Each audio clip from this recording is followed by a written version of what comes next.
దేవుని నామానికి మహిమ కలుగును గాక. ప్రభువు రక్షకుడైన యేసుక్రీస్తు నామములో శుభములు తెలియజేస్తున్నాను. అందరు బాగున్నారు కదా?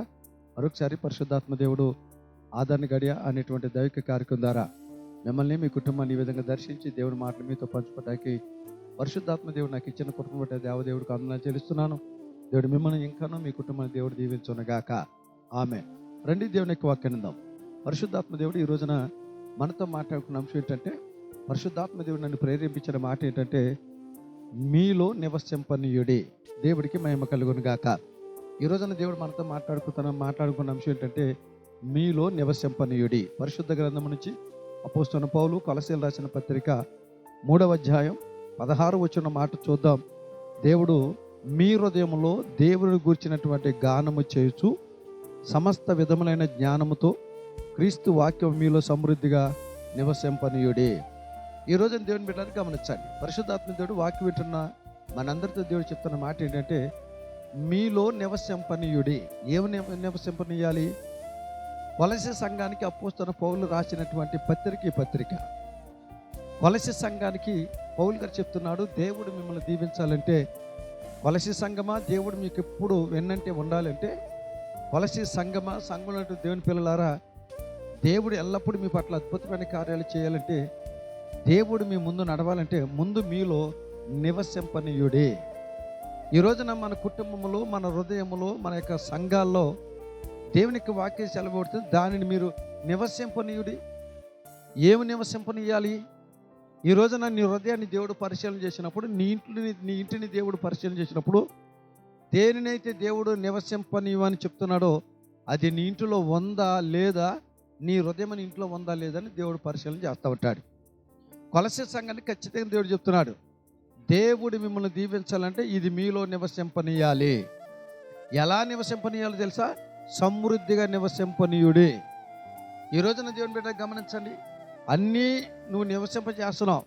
నీ ఇంటిలో, నీ హృదయం అనే ఇంటిలో, నీ హృదయంలో అన్నీ నివసింపబడుతున్నాయి. కానీ దేవుడు దేనినైతే నివసింపనీయమన్నాడో దాన్ని నివసింపనీయట్లేదు చాలామంది.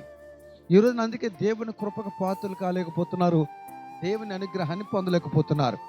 ఈ సంవత్సరం ఎందుకో దేవుడు మరలా ప్రేమించి చెప్తున్నాడు. ఈ 2వ మాసంలోకి మనం వచ్చాం. 1వ తారీఖున దేవుడు మనతోనే మాట్లాడుతున్నాడు, వాగ్దాన సందేశం చెప్తున్నాడు, మీలో నివసింపనీయుడి. ఏమి నివసింపనీయాలో 2-3 మాటలు చెప్తాను, జాగ్రత్తగా వినండి. విన్న తర్వాత ఇవి మీ హృదయంలో ఇప్పటివరకు నివసింపగలిగినాయా లేదా పరిశీలన చేసుకోండి. వాక్యం అనేది ఈ రోజు నుంచైనా వాటిని నివసింప చేయడానికి ప్రయత్నం చేయండి. దేవుడు మిమ్మల్ని దీవించును గాక. ఒకటి, మీలో నివసింపనీయమని దేవుడు పౌలు గారు చెప్తున్నారు కదా. ఏమి నివసింపనీయాలంటే, మన చదివిన లేఖన భాగంలో 3:16 మాట ఏంటంటే, మీ హృదయముల ఇంటిలో వాక్యము నివసింపనీయాలి. ఈ రోజున ఏ ఇంటికి వెళ్ళినా, ఏ హృదయాన్ని పరిశీలన చేసినా అన్నీ ఉంటున్నాయి, కానీ వాక్యం సమృద్ధిగా లేదు.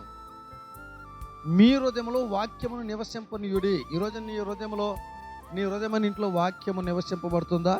వాక్యము బయట పారవేయబడుతుందా?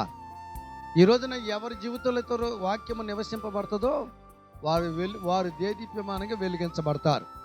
రెండవది చెప్తాను, నివసింపనీయవలసింది ఏమిటి అని మనం పరిశీలన చేస్తే, యోహాను సువార్త 5వ అధ్యాయం 45 వచ్చిన మాట ఏంటంటే, ఆయన ప్రేమను మీలో నివసింపనీయుడే.